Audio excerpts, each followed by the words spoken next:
இது ஜெயிலில் கொடுமையை அனுபவிச்சுட்டு இருக்க ஒரு கைதியோட டைரி. என்னோட 19 வயசுலேயே எனக்கு கல்யாணம் ஆயிடுச்சு. எனக்கு 2 பசங்க. நாங்கள் எங்கள் மாமியார் மாமனார் கூட தான் இருந்தோம். காலையில் 5 மணிக்கே என் பொழுது விடியும். அதோட என் மாமியார் மாமனார் கொடுமையும் ஆரம்பிக்கும். நான் என்ன பண்ணாலும் அதில் ஒரு குறை சொல்வாங்க. நான் எவ்வளோ நல்லா பார்த்துக்கிட்டாலும் ஏதாச்சும் ஒன்று சொல்லிக்கிட்டே இருப்பாங்க. அவங்களுக்கு நான் வேலை செஞ்சுக்கிட்டே இருக்கணும். வாஷிங் மிஷின் இருந்தும் கையில் துணித்து வைக்க விடுவாங்க. டெய்லி வீட்டை துடைக்கணும். ஏதாச்சும் சாப்பிட்ற ஐட்டம் தெருவில் போய் அதை என் பசங்க கேட்டக்கூடாது. உடனே உங்கள் அம்மா என்ன பண்ணுறா, அவளை பண்ண சொல்லுங்கன்னு ஆரம்பிச்சிருவாங்க. கொஞ்சம் கூட இரக்கமே இல்லாமல் கொடுமைப்படுத்துவாங்க. தலைவலி உடம்பு வலின்னு ஒரு 10 நிமிஷம் கூட என்னால் தூங்க முடியாது. உங்களுக்கு இங்கே ஒரு டவுட் வரலாம், இதெல்லாம் பார்த்துக்கிட்டு உங்கள் ஹஸ்பண்ட் என்ன பண்ணுவாருன்னு.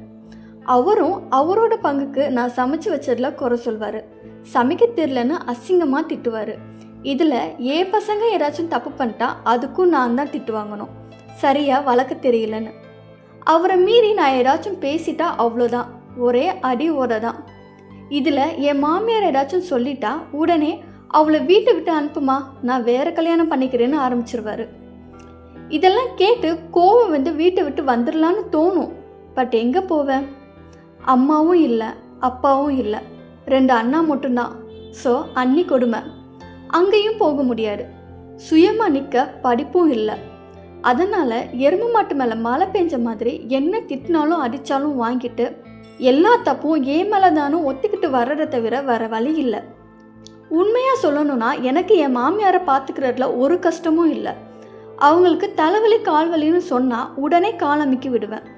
பட் இவ்வளோ பண்ணியும் ஏன் மேலே ஏன் இவ்வளோ வெறுப்பு? பல வருஷம் ஆயிடுச்சு, இந்த கொடுமையெல்லாம் குறைஞ்ச பாடு இல்லை. இதில் எனக்கு நாத்தனார் ஹஸ்பண்டுன்னு எல்லா சைட்லேயும் ப்ராப்ளம் தான். இதெல்லாம் சொல்லி புலம்பு கூட ஆள் இல்லை. எதுக்கு வாழ்கிறோம், யாருக்கு வாழ்கிறோன்னு தெரியாத ஒரு வாழ்க்கை. மார்னிங் சாப்பாடே 12 மணிக்கு தான், அதுவும் முந்தின நாள் மிஞ்சி போன சாப்பாடு தான். எங்கள் அம்மாவோ அப்பாவோ இருந்திருந்தா எனக்கு இந்த நிலைமை இருக்குமா?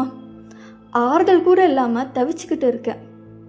5 நிமிஷத்துக்கு மேலே பாத்ரூமில் இருந்தாலே புலம்ப ஆரம்பிச்சிருவாங்க. அப்படி என்னதான் பண்ணுவாளோ அப்படி இப்படின்னு என் கேரக்டரை தப்பாக பேசுகிற அளவுக்கு போயிடுவாங்க. இப்பெல்லாம் சாப்பாட்டில் உப்பு கம்மியாக தான் போட்டு சாப்பிட்றேன். என்னைக்காச்சும் ஒரு நாள் ரோசப்பட்டு பேசி வீட்டை விட்டு வெளியே அனுப்பிட்டா எங்கே போவேன்? இப்போ சொல்லுங்க, நான் ஜெயிலில் தானே இருக்கேன். ஜெயிலில் கூட மணி அடிச்சா சோறுன்னு கேள்விப்பட்டிருக்கேன். இந்த ஜெயிலிருந்து எனக்கு எப்போ விடுதலை?